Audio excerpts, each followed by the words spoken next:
whatever it might have been. Well, business is a big part of the White House's strategy when it comes to Iran. The push is on for new sanctions against Iran's powerful energy and banking sectors. Now, two men on the forefront of the business battle are state representatives. Dan Lederman is a Republican from South Dakota. His bill recently made South Dakota the 20th state to call for divestment from companies doing business in Iran. State Representative Joh Mandel is running for state treasurer in Ohio.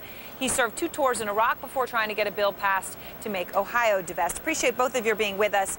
And it bears noting to our viewers, when you look at Middle Eastern economies, you've got Saudi Arabia as #1 and Iran as #2. It is the most populous. There is no question. It is an important economy for the region and a relatively powerful one.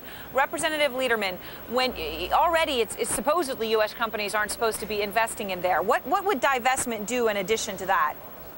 What divestment does is it sends a signal to these companies, Royal Dutch Shell and Total in particular, that are making large investments into Iran's energy sector. What those energy sectors, what that investment's doing is it's making it possible for Iran to be energy independent, which flies in the face of the sanctions that the UN and the U.S. are trying to enforce. Representative Mandel, let me put this question to you. We just showed some video of a parade in Iran coming into our commercial break with the sign, which of course they put in English because it really is all about telling us, we will crush America with our feet. Do we need to bother with Iran, or are they going to do a North Korea in order to get these weapons? In other words, starve their people and have them motivated by hating America as opposed to getting strong through nuclear development? Sure. I don't think that strategy will work for them. As a Marine Corps veteran and someone who served 2 tours in Iraq, I think for us a military solution should be the last solution. And what we need to be doing now is doing everything we can to tighten that economic noose on the regime, the Ayatollahs, Ahmadinejad in Iran, so that we can bring them to their knees economically, and that the people actually revolt in Iran and they want new leadership there.